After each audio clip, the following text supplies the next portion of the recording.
हाँ तो दोस्तों, आपके अपने YouTube channel RGS research centre में आपका स्वागत है। आज का सेशन है class 12th physics chapter 5 MCQ, जो VVI क्वेश्चन है। क्या है? VVI क्वेश्चन है, VVI क्वेश्चन। ठीक है, चलिए सेशन को शेयर कर दीजिएगा अपने दोस्तों के साथ। चलिए हम स्टार्ट करते हैं कि कुछ पदार्थों की अपेक्षिक चुंबकशीलता 1 से कम है, उनकी चुंबकीय प्रवृत्ति होगी। क्या प्रवृत्ति होगी? तो ऋणात्मक होगी। चलिए दूसरा सवाल कहता है लोहे का परमाणु है, तो लोहे का परमाणु क्या है? लौह चुंबकीय है, जो ऑप्शन नंबर क्या है? सी है। तीसरा सवाल कहता है कि तांबा होता है, क्या होता है? तो प्रति चुंबकीय होता है। क्या होता है? प्रति चुंबकीय, जो ऑप्शन नंबर ए है। चौथा सवाल कहता है कि निम्नलिखित में से किसकी चुंबकशीलता अधिकतम होगी? किसकी चुंबकशीलता अधिकतम होगी? जो ऑप्शन नंबर सी होगा। ऑप्शन नंबर सी, 4 का सी होगा, 4 का सी।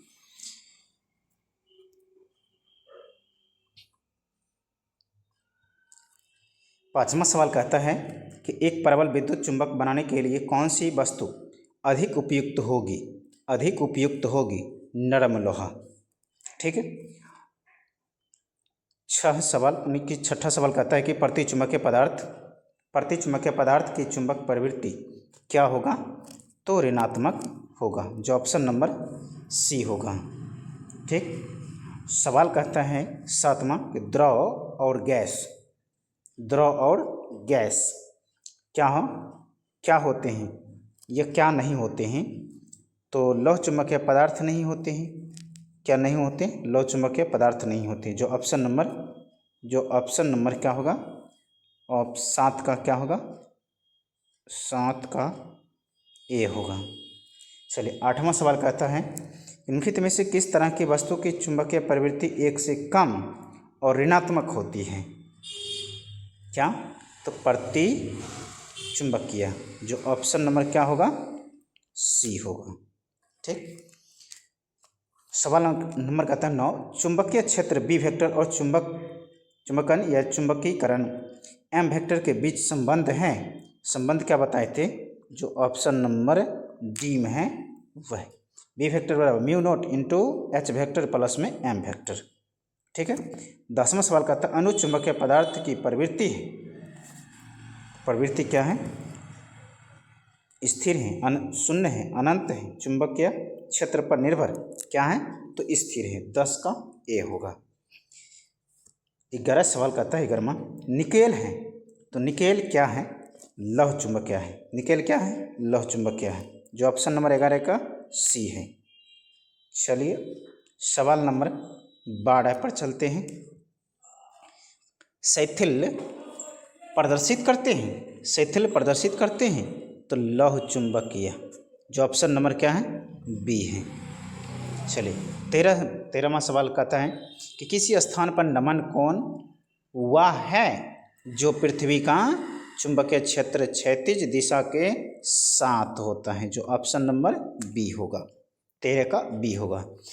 14वां कहता है कि नमन कोण का मान उत्तरी ध्रुव से विषुवत रेखा की ओर जाने पर क्या होगा? तो घटेगा। क्या होगा? घटेगा, जो ऑप्शन नंबर सी होगा। 15वां सवाल कहता है कि ध्रुवों एवं विषुवत रेखा पर नमन कोण क्रमशः क्या होता है? तो 90 डिग्री और 0। 16वां कहता है सही संबंध बताएं, तो सही संबंध क्या होगा? जो tan डेल्टा बराबर BV/BH होगा, जो ऑप्शन नंबर बी है, ऑप्शन नंबर बी, 16 का बी। 17वां सवाल कहता है कि किसी स्थान पर आभासी नमन कोण सदा होता है, यानी हमेशा क्या होता है? कि यथार्थ नमन कोण से अधिक होता है, जो ऑप्शन नंबर 17 का ए होगा। चलिए 18वां सवाल कहता है पृथ्वी के चुंबकीय ध्रुव पर नमन कोण का मान होता है। क्या? कितना मान होता है? तो 90 डिग्री का मान होता है, जो ऑप्शन नंबर बी है। चलिए अगले सवाल पर आते हैं 19 में। एक लौह चुंबकीय पदार्थ की चुंबकशीलता है तो म्यू ग्रेटर देन 1 है ना, जो ऑप्शन नंबर ए होगा, 19 का ए होगा।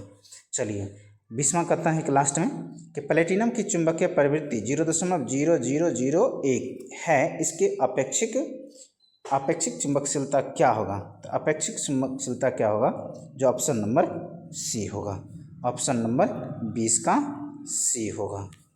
चलिए यहाँ तक के लिए धन्यवाद सभी विद्यार्थियों जी को।